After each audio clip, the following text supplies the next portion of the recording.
Okay, this is part 2 of the optimization problem looking for the smallest amount of paper to use to produce a cup that has a volume of 3 cubic centimeters with the smallest amount of paper. And we got down to the point where we have our original equation for the surface area of the cone, pi times r times the square root of r squared plus h squared, and we use the information below from the volume of the cone combined with the fact that the cone has 3 cubic centimeters. We isolated for r squared and rewrote our original function that was in terms of r and h to be just a function of one variable, just in terms of h. And now we can do calculus on it. So we've turned it into a problem that's from, let's say, section, what's that, 4.1, where you're looking for max and min, or 4.3.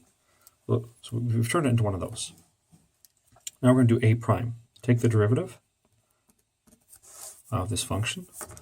We have our constant in front stays in front. Now we have a function raised to the power of 1/2. So 1/2 comes down. We have our original function to the power of negative 1/2. So original function was 81 over pi squared times h to the negative 2 plus 9h over pi. And we have to multiply by the derivative of the inside, so using the chain rule.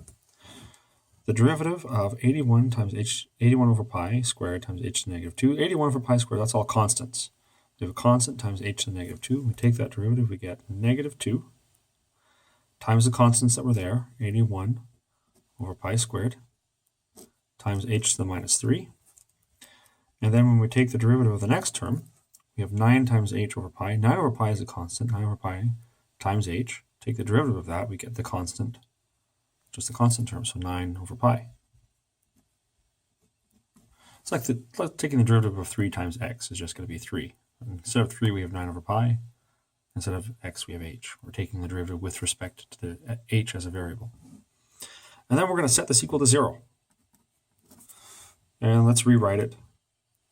So we have pi over 2 in front, and then up top we have minus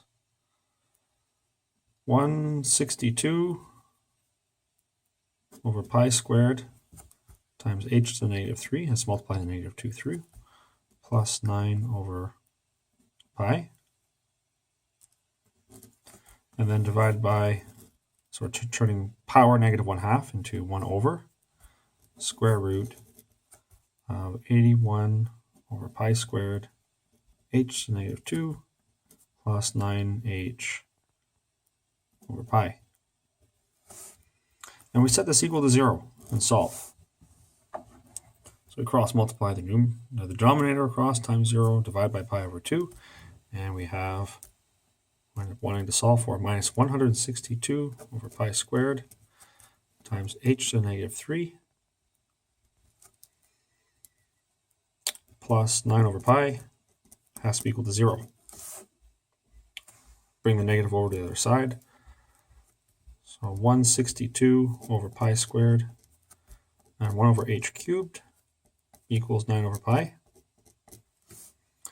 Cross multiply the h, do some simplifying. So h cubed equals, and then we have a pi here and a pi squared here, so that cancels the square, just have a pi on that side. 162 divided by 9, well, it was 81 times 2, so 81 over 9 turns into 9, and then 9 times 2, 18. So we have where am I? 18 over pi.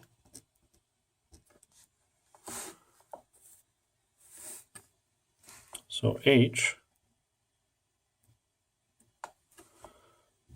is equal to the cubed root of 18 over pi.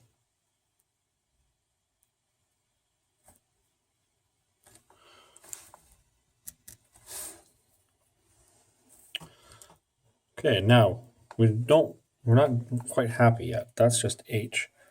In order to get the dimensions, find the height and radius. So find h and find r. We have to go back to our original function in terms of r. R squared is equal to 9 over pi h. and sub in what h was. So I combine all this information together.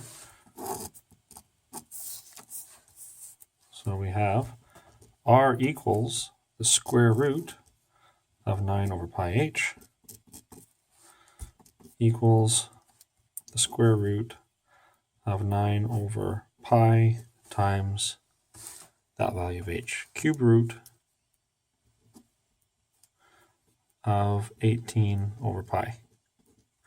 And that's an unholy mess of cube roots, square roots, and pi's, but that's a perfectly good answer. And we can stop there. Just keeping in mind this is pi all by itself, and this thing here is cube root. It's not pi cubed, it's pi times the cube root of 18 over pi.